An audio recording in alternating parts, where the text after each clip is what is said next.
ಲೈಫಲ್ಲಿ ಎಷ್ಟೊಂದೆಲ್ಲ ಪಡ್ಕೊಂಡಿರ್ತೀವಿ, ಆದರೂ ಕೂಡ ತುಂಬ ಸಲ ಇದು ಸಾಲದು, ಇನ್ನೂ ಏನಾದರೂ ಲೈಫಲ್ಲಿ ಮಾಡಬೇಕು ಅನ್ನೋ ಒಂದು ಥಿಂಕಿಂಗಲ್ಲೇ ಇರ್ತೀರ ನೀವು ಅಲ್ವಾ. ಮನಸ್ಸಿಗೆ ಕೂಡ ಸಮಾಧಾನನೇ ಇರೋದಿಲ್ಲ ನಿಮಗೆ, ಕರೆಕ್ಟ್. ಸೊ ಮೈಂಡ್ ಕೂಡ ಅದರಿಂದ ಓಡ್ತಾ ಇರುತ್ತೆ, ಥಾಟ್ಸ್ ಕೂಡ ಅದರಿಂದ ಓಡ್ತಾ ಇರುತ್ತೆ. ಆ್ಯಂಡ್ ನೀವು ಎಷ್ಟೇ ಕಂಟ್ರೋಲ್ ಮಾಡಿದ್ರೂ ಕೂಡ ಆ ಥಾಟ್ಸ್ ಕಂಪ್ಲೀಟಾಗಿ ಸ್ಟಾಪ್ ಆಗಲ್ಲ. ನಿಮ್ಮ ಮೈಂಡ್ ಕೂಡ ರಿಲ್ಯಾಕ್ಸ್ ಆಗೋದು ಆಗಿರೋಕ್ಕೆ ಚಾನ್ಸೇ ಇಲ್ಲ, ರೈಟ್, ಆಗೋದು ಇಲ್ಲ. ಸೊ ಈ ರೀತಿ ಅನುಭವ ನಿಮಗೆ ಆಗ್ತಾ ಇರುತ್ತೆ. ನಿಮಗೆ ಗೊತ್ತು, okay I have done this much, okay I am satisfied ನಾವು ಅಂತ ಅನಿಸುತ್ತೆ. ಬಟ್ ಸ್ಟಿಲ್ ಇಲ್ಲ, ಇನ್ನೂ ಏನಾದರೂ ಮಾಡಬೇಕು. ಒಂದು ಒಳ್ಳೆ ಲೈಫಲ್ಲಿ ಇರ್ತೀರ, ಬಟ್ ಸ್ಟಿಲ್ ಅದು ಸಾಕಾಗೋದಿಲ್ಲ ನಿಮಗೆ. ಮೈಂಡ್ ಒಂದು ರೇಸಲ್ಲಿ ಓಡ್ತಾ ಇರುತ್ತೆ, ಆ ರೇಸ್ನ ಸ್ಟಾಪ್ ಮಾಡಬೇಕು ನೀವು, ಬಟ್ ನಿಮ್ಮಿಂದ ಆಗ್ತಾ ಇರೋದಿಲ್ಲ, ಕರೆಕ್ಟಾ. ಸೊ ಈ ವಿಡಿಯೋದಲ್ಲಿ ಆ ರೇಸಿನ ಮೈಂಡ್ನ ಹೇಗೆ ಸ್ಟಾಪ್ ಮಾಡಿ ಒಂದು ರಿಲ್ಯಾಕ್ಸ್ ಮೋಡ್ಗೆ ಕಳಿಸೋದು, ನಿಮ್ಮ ಲೈಫ್ ಕೂಡ ಹೇಗೆ ರಿಲ್ಯಾಕ್ಸ್ಡ್ ಆಗಿ ಇಟ್ಕೊಳ್ಳೋದು ಅಂತ ನಾನು ನಿಮಗೆ ತಿಳಿಸ್ಕೊಡ್ತೀನಿ. ವಿಡಿಯೋನ ಕಂಪ್ಲೀಟಾಗಿ ನೋಡಿ, ಎಲ್ಲೂ ಸ್ಕಿಪ್ ಮಾಡಬೇಡಿ ಆ್ಯಂಡ್ ಸಬ್ಸ್ಕ್ರೈಬ್ ಮಾಡಿ. ಸೊ ನಾನು ನಿಮ್ಮ ಶ್ರೇಯ, ಬನ್ನಿ ಈ ವಿಡಿಯೋನ ಸ್ಟಾರ್ಟ್ ಮಾಡೋಣ. ಸೊ ಇಲ್ಲಿಂದ 5 years ಬ್ಯಾಕ್ ನೀವು ಏನಾಗಿದ್ರಿ, ಯಾವ ಸಿಚುಯೇಷನಲ್ಲಿದ್ರಿ ನಿಮಗೆ ಗೊತ್ತಾ? ಒಂದು ರಿಯಲೈಸೇಷನ್ ಮಾಡಿಸ್ತೀನಿ ನಾನು ನಿಮಗೆ, ಮೈಂಡ್ ಒಂದು ಕಾಮ್ ಸ್ಟೇಟಿಗೆ ಬರಲಿ ಅಂತ.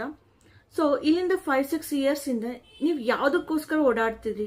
ಮೇ ಬಿ ಒಂದು MNC ಕಂಪ್ನಿಲಿ ಜಾಬ್ ತಗೋಬೇಕು ಅನ್ನೋದು ನಿಮ್ಮ ಕನಸಾಗಿತ್ತಾ, ಅಥವಾ ಕಾರ್ ತಗೋಬೇಕು ಅನ್ನೋದು ನಿಮ್ಮ ಕನಸಾಗಿತ್ತಾ?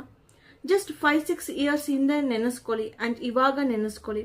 ಸೊ ನೀವಿವಾಗ ಬದುಕ್ತಿರೋದು ನಿಮ್ಮ ಆ ಒಂದು 5-6 ವರ್ಷದಿಂದ ಹಿಂದೆ ಇದ್ದಂತಹ ಡ್ರೀಮ್ ಲೈಫ್ನ, ಓಕೆನಾ. ಸೊ ಫಸ್ಟ್ ಇದಕ್ಕೆ ಥ್ಯಾಂಕ್ಫುಲ್ ಆಗಿರಿ ನೀವು, ಅರ್ಥ ಆಗ್ತಿದೆಯಾ? ಕರೆಕ್ಟ್, ಯು ಹ್ಯಾವ್ ದಟ್ ನಾವ್. ಬಟ್ 5 years ಹಿಂದೆ ಓಕೆ ಇಷ್ಟು ತಗೋಬಿಟ್ರೆ ಸಾಕಪ್ಪ ನನ್ನ ಲೈಫು, ನಾನು ಹ್ಯಾಪಿಯಾಗಿ ಬದುಕ್ಬಿಡ್ತೀನಿ ಅಂತ ಡಿಸೈಡ್ ಮಾಡಿದ್ವಿ. ಆದರೆ ಈಗ ಅದು ಸಿಕ್ಕಿದ್ಮೇಲೆ ಇವಾಗಲೂ ಮನಃಶಾಂತಿ ಇಲ್ಲ ನಿಮಗೆ, ಕರೆಕ್ಟ್. ಸ್ಟಿಲ್ ನಿಮ್ಗೆ ಅದೇ ಫೀಲಿಂಗ್, ನಾನೇನು ಮಾಡಿಲ್ಲ ಇನ್ನು ಲೈಫಲ್ಲಿ, ಏನೂ ಮಾಡೋಕ್ಕಾಗ್ತಿಲ್ಲ ನನ್ನಿಂದ, ಬೇರೆಯವರೆಲ್ಲ ಮುಂದೆ ಹೋಗಿದ್ದಾರೆ, ಬರೀ ಇದೇ ಯೋಚನೆಗಳು, ಹೌದಾ?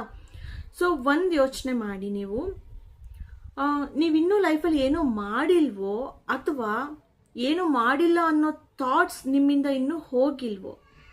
ಸೊ ಎರಡಕ್ಕೂ ತುಂಬ ಡಿಫ್ರೆನ್ಸ್ ಇದೆ, ಗೊತ್ತಾಗ್ತಿದೆಯಾ? You have to ask this question to yourself, ಓಕೆನಾ. ನೀವು ಅನ್ಕೊಂಡಿದ್ದೆಲ್ಲ ಮಾಡಿದ್ದೀರಾ, ನಿಮ್ಗೆ ಯಾಕೆ ಈ ರೀತಿ ಏನೂ ಆಗಿಲ್ಲ, ನಾನು ಇನ್ನೂ ಅದು ಮಾಡಬೇಕು ಇದು ಮಾಡಬೇಕು ಅಂತ ತುಂಬ ಓವರ್ ಪ್ರೆಷರೈಸ್ಡ್ ಆಗ್ತಿದ್ದೀರಾ ಅಂದರೆ ನಿಮ್ಮ ಮೈಂಡಿಗೆ ನೀವು ರಿಲ್ಯಾಕ್ಸ್ ಅನ್ನೋದೇ ಕೊಟ್ಟಿಲ್ಲ ನೀವು, ಓಕೆನಾ. ನೀವು ಅನ್ಕೊಂಡಿದ್ದೆಲ್ಲ ಮಾಡಿದ್ರಿ, ಬಟ್ ಮಾಡಾದ್ಮೇಲೆ ಆ ಮೈಂಡ್ಗೆ ನೀವು ರಿಲ್ಯಾಕ್ಸೇಷನ್ ಕೊಡಬೇಕಲ್ವಾ? ಅದು ನಿಮ್ಮ ಜೊತೆ ಇಷ್ಟು ದಿನ ಬಂದಿದೆ, ಸೊ ಅದಕ್ಕೂ ಸ್ವಲ್ಪ ರೆಸ್ಟ್ ಬೇಕಲ್ವಾ, ಕರೆಕ್ಟಾ? ಸೊ ನೀವು ಆ ರೆಸ್ಟ್ ಕೊಟ್ಟಿಲ್ಲ, ಸೊ ಅದಕ್ಕೋಸ್ಕರ ನೀವು ಥಾಟ್ಸ್ನ ಕಂಟ್ರೋಲ್ ಮಾಡೋಕ್ಕಾಗ್ತಾ ಇಲ್ಲ, ಯಾವುದ್ರಲ್ಲೂ ಅಷ್ಟಾಗಿ ಒಂದು ಅಕ್ಸೆಪ್ಟ್ ಮಾಡೋಕ್ಕಾಗ್ತಾ ಇಲ್ಲ. ಸ್ಯಾಟಿಸ್ಫ್ಯಾಕ್ಷನ್ ಇದೆ, ಬಟ್ ಅಕ್ಸೆಪ್ಟ್ ಮಾಡೋಕ್ಕಾಗ್ತಿಲ್ಲ ನಿಮಗೆ, ರೈಟ್. ಇದಕ್ಕೆ ಸೊಲ್ಯೂಷನ್ ಹೇಳಬೇಕಂದ್ರೆ, ಇನ್ನೂ ಏನೂ ಮಾಡಿಲ್ಲ, ಏನೂ ಆಗಿಲ್ಲ ಅಂತ ನಿಮಗೆ ಅನ್ನಿಸ್ತಾ ಇದೆ, just slow down your life a little bit, okay. ಸ್ವಲ್ಪ ಸ್ಲೋ ಮಾಡಿ ನಿಮ್ಮ ಲೈಫ್ನ, ಬ್ಯುಸಿ ಲೈಫಿಂದ, ಓಕೆನಾ. 1 2 to 3 days ಯಾವುದಾದ್ರೂ ಒಂದು ನಿಮ್ಗೆ ಇಷ್ಟವಾಗಿರುವಂತಹ ಪ್ಲೇಸಿಗೆ ಹೋಗಿ ಬನ್ನಿ.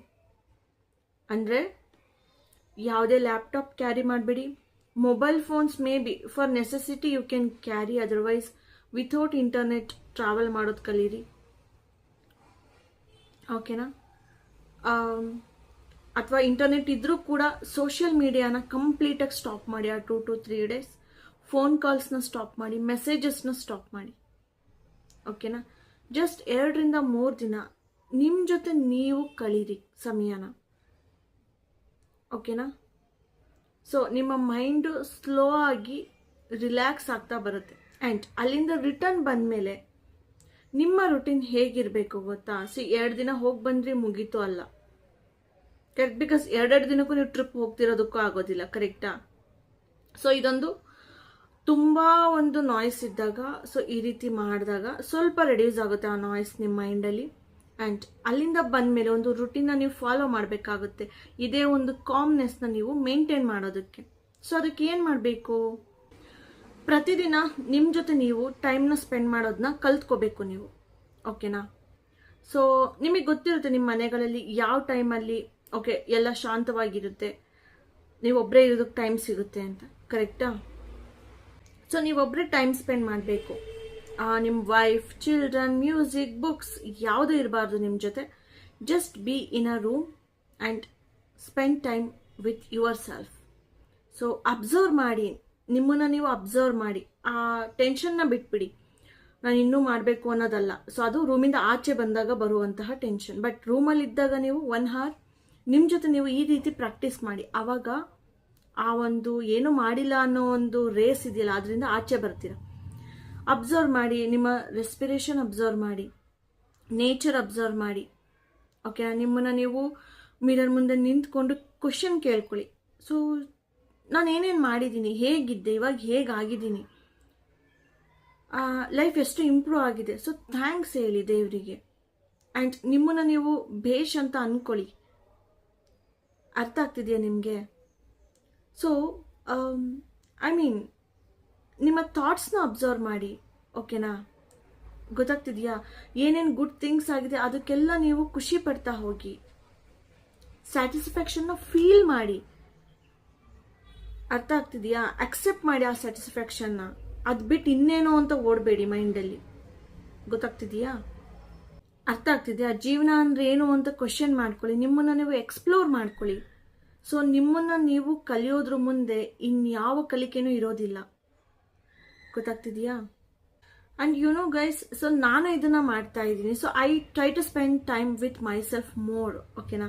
ಬಿಕಾಸ್ ನನ್ನನ್ನು ನಾನು ಜಾಸ್ತಿ ಅರ್ಥ ಮಾಡ್ಕೊಳ್ತಾ ಇದ್ದೀನಿ. And I am obsessed with myself. Like ನನ್ನ ಬಗ್ಗೆ ನನಗೆ ಅಬ್ಸೆಷನ್ ಸ್ಟಾರ್ಟ್ ಆಗ್ತಿದೆ, ತುಂಬ ಇಷ್ಟ ಸ್ಟಾರ್ಟ್ ಆಗ್ತಿದೆ. I am like, okay, I am this, I am that, okay, I have done this. I mean I am like happy exploring myself actually. It really works. So it really calms down your mind. Relax ಕೊಡುತ್ತೆ ನಿಮ್ಮ ಮೈಂಡಿಗೆ. ಇದನ್ನು ನೀವು try ಮಾಡಲೇಬೇಕು ಇದನ್ನು. So ನನಗೆ I started feeling satisfied ಏನೇನು ಆಗಿದೆ ಅದ್ರ ಬಗ್ಗೆ. ನೆಕ್ಸ್ಟ್ ಏನು ಮಾಡಬೇಕಿದೆ ಅದ್ರ ಬಗ್ಗೆ ನನಗೆ ರಶ್ ಇಲ್ಲ, ಟೆನ್ಷನ್ ಇಲ್ಲ. But I will do it, but not like in a race. ಓಕೆನಾ? ಮೈಂಡ್ ಕಾಮಾಗಿ ಇಟ್ಕೊಂಡು ಮಾಡ್ತೀನಿ ಹೊತ್ತು ರೇಸಲ್ಲಿ ನಾನು ಮಾಡೋದಕ್ಕೆ ಹೋಗೋದಿಲ್ಲ. So you have to try this. Next, ಪ್ರತಿದಿನ ಖುಷಿಯಾಗಿರೋದನ್ನ ನೀವು ಕಲ್ತ್ಕೋಬೇಕು. ನಾನು ಖುಷಿಯಾಗಿರಿ ಅಂತಿಲ್ಲ, ಬಿಕಾಸ್ ನಿಮಗೆ ಬರಲ್ಲ ಅಂತ ನನಗೆ ಗೊತ್ತು. ಸೊ ಅದಕ್ಕೆ ಕಲ್ತ್ಕೊಳ್ಳಿ ಅನ್ನೋ ವರ್ಡ್ ಯೂಸ್ ಮಾಡ್ತಾ ಇದ್ದೀನಿ. ಸೊ ಖುಷಿಯಾಗಿರೋದಕ್ಕೋಸ್ಕರ ಯಾರ ಜೊತೆನೋ ಫ್ರೆಂಡ್ ಮಾಡ್ಕೊಳ್ಳೋದು, ಯಾರನ್ನೋ ಮದುವೆ ಆಗೋದು, ಸೊ ಇದನ್ನ ಮಾಡಬೇಡಿ ಯಾವತ್ತೂ. ಗೊತ್ತಾ? ಏನಕ್ಕೆ ಗೊತ್ತಾ? ಅಂದರೆ ನಿಮ್ಮ ಖುಷಿನ ಅವ್ರ ಮೇಲೆ ಡಿಪೆಂಡ್ ಮಾಡಿಬಿಡ್ತೀರಲ್ವಾ. ಸೊ ಅದಕ್ಕೋಸ್ಕರ. ಸೊ ಖುಷಿಗೋಸ್ಕರ ಏನೂ ಮಾಡಬೇಡಿ, ನೀವು ಖುಷಿ ಪಡೋದಕ್ಕೋಸ್ಕರ. ಅವ್ರು ಯಾರೋ ಬಂದು ನಿಮಗೆ ಖುಷಿ ಕೊಡೋದಿಲ್ಲ. ನೀವು ಖುಷಿಯಾಗಿದ್ದರೆ ಮಾತ್ರ ಮೇ ಬಿ ನೀವು ರಿಲೇಷನ್ಶಿಪ್ಪಿಗೆ ಹೋದ್ರೂ ಕೂಡ ಅದು ಕೂಡ ಖುಷಿಯಾಗಿರುತ್ತೆ. ನೀವು ನಿಮ್ಮನ್ನು ಫಿಕ್ಸ್ ಮಾಡ್ಕೊಳ್ಳೋದಕ್ಕೆ ಇನ್ಯಾರನ್ನೋ ನಿಮ್ಮ ಲೈಫಿಗೆ ತರ್ತೀರಾ ಅಂತ ಅಂದರೆ, ಸೊ ಅವರು ನಿಮ್ಮ ಥರನೇ ಇದ್ದರೆ ಸೊ ಅದು ವರ್ಕೌಟ್ ಆಗುತ್ತಾ? ನೀವೇ ಫಿಕ್ಸ್ ಆಗ್ತಿರೋ ಅಥವಾ ಅವ್ರನ್ನ ಫಿಕ್ಸ್ ಮಾಡ್ತಿರೋ? ಸೊ ಫಸ್ಟ್ ನಿಮ್ಮನ್ನು ನೀವು ಫಿಕ್ಸ್ ಮಾಡ್ಕೊಳ್ಳಿ. ಆವಾಗ ಸರಿಯಾದ ಪಾರ್ಟ್ನರ್ನ ಚೂಸ್ ಮಾಡ್ಕೊತೀರಾ. ಗೊತ್ತಾ? ಆವಾಗ ಸರಿಯಾದ ಫ್ರೆಂಡ್ನ ಚೂಸ್ ಮಾಡ್ಕೋತೀರಾ. ಅದಕ್ಕೆಲ್ಲ ಫಸ್ಟ್ ಆಫ್ ಆಲ್ ನಿಮ್ಮ ಬ್ರೈನ್ ಕರೆಕ್ಟಾಗಿರಬೇಕು. ಅಂದರೆ ರಿಲ್ಯಾಕ್ಸ್ ಸ್ಟೇಟಲ್ಲಿ ಇರಬೇಕು. ರಶಲ್ಲಿ ಓಡ್ತಿರಬಾರ್ದು. ಅದು ಸುಮ್ಮನೆ ಇಲ್ಲದೆ ಇರೋ ಗಾರ್ಬೇಜ್ ಎಲ್ಲ ತಂದು ನಿಮ್ಮ ತಲೆಗೆ ಹಾಕೋಬೇಡಿ. ಬೇಡವಾಗಿದ್ದನ್ನ ಅಲ್ಲೇ ಬಿಟ್ಬಿಡಿ. ಬೇಕಾಗಿರೋದು, ನಿಮಗೆ ಯೂಸ್ ಇರೋದನ್ನ ಮಾತ್ರ ತಲೆಗೆ ತಗೊಳ್ಳಿ. ಅರ್ಥ ಆಗ್ತಿದೆಯಾ? ಗೊತ್ತಾಯ್ತಾ? ಸೊ ಯಾವಾಗ ನೀವು ಇದನ್ನು ಪ್ರಾಕ್ಟೀಸ್ ಮಾಡ್ಕೋತೀರಾ, ಖುಷಿಗೋಸ್ಕರ ನೀವು ಮಾಡೋದಿಲ್ಲ. ಒಂದು ಕೆಲಸ ಆಯಿತು, ಏನೇ ಆಯಿತು, ಖುಷಿಯಿಂದ ಮಾಡ್ತೀರಾ. ಸೊ ಎರಡಕ್ಕೂ ಡಿಫ್ರೆನ್ಸ್ ಇದೆ, ಅರ್ಥ ಮಾಡ್ಕೊಳ್ಳಿ. ನೆಕ್ಸ್ಟ್ ಇನ್ನೊಂದು ರುಟೀನ್ ಏನು? ಸೊ ನಾನು ಇವಿಷ್ಟೋ ತನಕ ಹೇಳಿದೆ, ನಿಮ್ಮ ಜೊತೆ ನೀವು ಟೈಮ್ ಸ್ಪೆಂಡ್ ಮಾಡಿ ಖುಷಿಯಾಗಿರೋದು ಕಲೀರಿ. ನೆಕ್ಸ್ಟ್ ಬರೋದು ಏನು ಗೊತ್ತಾ? ಸೊ ನೀವು ಈ ಮೊಮೆಂಟಲ್ಲಿ ಬದುಕೋದನ್ನ ಅಭ್ಯಾಸ ಮಾಡ್ಕೋಬೇಕು. ಯಾವತ್ತೂ ಆಗೋಗಿರೋದನ್ನ ಇಟ್ಕೊಂಡು ಕೊರಗಬೇಡಿ. ಓಕೆನಾ? ಅದು ಆಗೋಯ್ತು, ಓಕೆ, ಜಸ್ಟ್ ಲೀವ್ ದ್ಯಾಟ್. ಅದರಿಂದ ಏನಾದರೂ ಕಲ್ತಿರೋದನ್ನ ಮಾತ್ರ ಮರಿಬೇಡಿ. ಯಾಕಂದರೆ ಮತ್ತೆ ಅದೇ ಸಿಚುವೇಶನ್ ನಿಮ್ಮ ಲೈಫಿಗೆ ಬರೋದು ಬೇಡ. ಅರ್ಥ ಆಗ್ತಿದೆಯಾ? ಸೊ ಪ್ರೆಸೆಂಟ್ ಮೊಮೆಂಟಲ್ಲಿ ಬದುಕಿ. ಪಾಸ್ಟ್ ಏನಾಗೋಗಿದೆ ಬೇಡ, ಫ್ಯೂಚರ್ ಏನಾಗುತ್ತೆ ನಿಮಗೆ ಗೊತ್ತಿಲ್ಲ, ಅದ್ರ ಭಯನೂ ಬೇಡ. ಪಾಸ್ಟ್ ಟೆನ್ಷನ್ ಬೇಡ, ಫ್ಯೂಚರ್ ಭಯ ಬೇಡ. ಪ್ರೆಸೆಂಟ್ ಖುಷಿನಲ್ಲಿ ಇರಿ ನೀವು.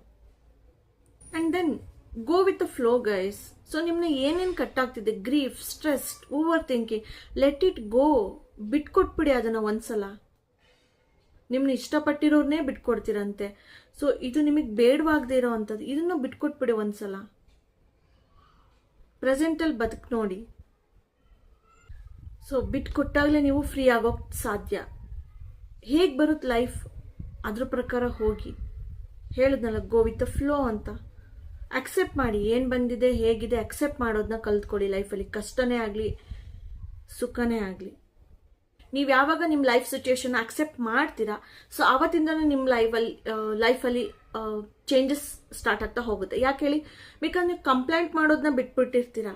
ಅದರಲ್ಲಿ ಏನಿದೆ ಚೆನ್ನಾಗಿರೋದು ಅದನ್ನು ಅಕ್ಸೆಪ್ಟ್ ಮಾಡ್ತೀರಾ, ಖುಷಿ ಪಡ್ತೀರಾ ಅದಕ್ಕೆ. ಆ್ಯಂಡ್ ಏನು ಚೆನ್ನಾಗಿಲ್ಲ ಅದ್ರ ಮೇಲೆ ವರ್ಕ್ ಮಾಡೋದಕ್ಕೆ ಸ್ಟಾರ್ಟ್ ಮಾಡ್ತೀರಾ. ಕರೆಕ್ಟ್. ಸೊ ನೀವು ಕಂಪ್ಲೇಂಟೇ ಮಾಡ್ತಾ ಹೋದಾಗ ಅದು ಯಾವುದು ನಿಮಗೆ ಕಾಣಿಸೋದೇ ಇಲ್ಲ. ಗೊತ್ತಾಗ್ತಿದೆಯಾ? ಸೊ ಬೆಸ್ಟ್ ಲೈಫ್ನ ಜೀವಿಸಿ ಅಲ್ವಾ. ಆ್ಯಂಡ್ ಇನ್ನೊಂದು ಇಂಪಾರ್ಟೆಂಟ್ ಥಿಂಗ್, ಜನಗಳು ಹೇಗಿದ್ದಾರೆ ಹಾಗೆ ಅಕ್ಸೆಪ್ಟ್ ಮಾಡಿಬಿಡಿ. ಅವ್ರನ್ನ ಯಾಕೆ ನಿಮ್ಮ ಪ್ರಾಜೆಕ್ಟ್ ವರ್ಕ್ ಆಗಿ ತಗೋತೀರಾ? ಅವ್ರು ನಿಮ್ಮ ಪ್ರಾಜೆಕ್ಟ್ ವರ್ಕ್ ಅಲ್ಲ. Let it be. ಅವ್ರು ಸರಿ ಇಲ್ವಾ, ಹೆಂಗಿದಾರೋ ಹಂಗಿದಾರೋ, ನಿಮ್ಮಷ್ಟು ಒಳ್ಳೆಯವ್ರಿಲ್ವಾ, ಓಕೆ ಅವ್ರು ಇದ್ದಂಗೆ ಇರಲಿ, ನಿಮಗಾದರೆ ಅವ್ರ ಜೊತೆ ಇರಿ. ಇಲ್ವಾ, ಬಿಟ್ಬಿಡಿ ಅವ್ರನ್ನ. ಅವ್ರಿಗೂ ತೊಂದರೆ ಬೇಡ, ನಿಮಗೂ ತೊಂದರೆ ಬೇಡ. ಬಿಕಾಸ್ ನಿಮಗೆ ನೀವು ಒಳ್ಳೆಯವರೇ, ಬಟ್ ಬೇರೆಯವ್ರ ಲೈಫಲ್ಲಿ ಬೇರೆಯವ್ರ ದೃಷ್ಟಿನಲ್ಲಿ ನೀವು ಕೂಡ ಕೆಟ್ಟವರೇ ಆಗಿರ್ತೀರ ಅಲ್ವಾ. ಸೊ ಹಾಗೆ ಅವ್ರಿಗೂ ಕೂಡ ಅವ್ರಿಗವ್ರು ಒಳ್ಳೆಯವರೇನೆ. ಸೊ ಅವ್ರನ್ನ ಚೇಂಜ್ ಮಾಡ್ತಾ ನಿಮ್ಮ ಎನರ್ಜಿ ವೇಸ್ಟ್ ಮಾಡ್ಕೋಬೇಡಿ. ಓಕೆ, ನಾನು ಚೇಂಜ್ ಮಾಡೋದಕ್ಕೂ ಆಗೋದಿಲ್ಲ. ಸೊ ಪೀಪಲ್ನ ಚೇಂಜ್ ಮಾಡೋದಕ್ಕೆ ಹೋಗ್ಬೇಡಿ. ಅವ್ರು ಹೇಗಿದ್ದಾರೆ ಅಕ್ಸೆಪ್ಟ್ ಮಾಡಿ. ಇಷ್ಟ ಆದರೆ ಇರಿ, ಕಷ್ಟ ಆದರೆ ನಿಮ್ಮ ಮೆಂಟಲ್ ಹೆಲ್ತ್ನ ಕಾಪಾಡ್ಕೊಳ್ಳಿ. ಅರ್ಥ ಆಯ್ತಾ? ಇವ್ರು ಯಾಕೆ ಹಿಂಗೆ, ಅವ್ರು ಯಾಕೆ ಹಿಂಗೆ, ನನ್ನನ್ನು ಯಾಕೆ ಅರ್ಥ ಮಾಡ್ಕೊಳ್ಳಲ್ಲ ಅವ್ರ ಅರ್ಥನ ನಿಮ್ಮನ್ನ. ಯಾಕೆ ಅವ್ರು ನಿಮ್ಮನ್ನ ಅರ್ಥ ಮಾಡ್ಕೋಬೇಕು? ಮೇ ಬಿ ನೀವೇ ಅವ್ರನ್ನ ಅರ್ಥ ಮಾಡ್ಕೊಂಡಿಲ್ಲ ಅನ್ಸುತ್ತೆ. ಅವ್ರು ನಿಮ್ಮನ್ನ ಅರ್ಥ ಮಾಡ್ಕೊಂಡಿಲ್ಲ ಅಂತ ಕೊರಗ್ತಿದ್ದೀರಾ. ಆ್ಯಂಡ್ ನೀವೇ ಅರ್ಥ ಮಾಡ್ಕೋತಿಲ್ಲ ಅವ್ರನ್ನ, ನೀವು ಅವ್ರಿಗೆ ಅರ್ಥ ಆಗ್ತಿಲ್ಲ. ಇದನ್ನ ಇಲ್ಲಿಗೆ ಸ್ಟಾಪ್ ಮಾಡಿಬಿಡೋಣ ಅಂತ. ಗೊತ್ತಾಯ್ತಾ? So don't change people ever. ನೀವು ಚೇಂಜ್ ಮಾಡ್ಕೊಳ್ಳಿ. It is as simple as it is. ಓಕೆನಾ? ಸೊ ಎಸ್ ಗೈಸ್, ನಿಮ್ಮ ಒಂದು ಮೈಂಡ್ ರಿಲ್ಯಾಕ್ಸ್ ಸ್ಟೇಟಿಗೆ ಹೋಗಬೇಕು ಅಂದರೆ ನೀವು ಇದನ್ನೆಲ್ಲ ಅಭ್ಯಾಸ ಮಾಡಿಕೊಳ್ಳೇಬೇಕು. ಆ್ಯಂಡ್ ಟ್ರೈ ಮಾಡಿ ನೋಡಿ. You will feel better and good. Even meditation ಇಷ್ಟ ಇದೆ, ಅದನ್ನು ಕೂಡ ಮಾಡಬಹುದು. ಓಕೆನಾ? ಸೊ ಈ ವಿಡಿಯೋ ನಿಮಗೆ ಇಷ್ಟ ಆಗಿದೆ ಅಂತ ಅಂದ್ಕೊಂಡಿದ್ದೀನಿ. ಸ್ವಲ್ಪನಾದರೂ ನಿಮ್ಮ ಲೈಫ್ಗೆ ವ್ಯಾಲ್ಯೂ ಆ್ಯಡ್ ಮಾಡ್ತು ಅಂತ ಅಂದ್ಕೊಂಡಿದ್ದೀನಿ. ಸೊ ಈ ವಿಡಿಯೋ ಇಷ್ಟ ಆಗಿದ್ರೆ ಲೈಕ್ ಮಾಡಿ, ಶೇರ್ ಮಾಡಿ, ಮತ್ತು ಕಮೆಂಟ್ ಮಾಡಿ. ಶೇರ್ ಮಾಡಿ ಅಂತಿದ್ದೀನಿ ಅಂದರೆ ಈ ಥರ ಎಷ್ಟೊಂದು ಜನ ತುಂಬ ಇಶ್ಯೂಸಲ್ಲಿ ಫೇಸ್ ಮಾಡ್ತಿರ್ತಾರೆ ಲೈಫಲ್ಲಿ. ಸೊ ಅವ್ರಿಗೆ ಇದನ್ನು ಕಳಿಸಿ ವಿಡಿಯೋನ. ಓಕೆನಾ? ಅವ್ರ ಲೈಫಲ್ಲೂ ಸ್ವಲ್ಪ ಒಂದು ಪಾಸಿಟಿವಿಟಿ ಬರಲಿ. ಓಕೆ? ಸೊ ಓಕೆ ಗೈಸ್, ಇವತ್ತಿನ ವಿಡಿಯೋನ ಇಲ್ಲಿಗೆ ಮುಗಿಸ್ತಾ ಇದ್ದೀನಿ. ನಾನು ನಿಮ್ಮ ಶ್ರೇಯ, ನೀವು ನೋಡ್ತಾ ಇದ್ದೀರಾ mindset Kannada YouTube channel. Subscribe ಮಾಡಿ ಆ್ಯಂಡ್ ಜಾಸ್ತಿ ಸಪೋರ್ಟ್ ಮಾಡಿ. ಸೊ ನೆಕ್ಸ್ಟ್ ವಿಡಿಯೋದಲ್ಲಿ ಸಿಗ್ತೀನಿ. ಅಲ್ಲಿವರೆಗೂ take care, bye, see you all.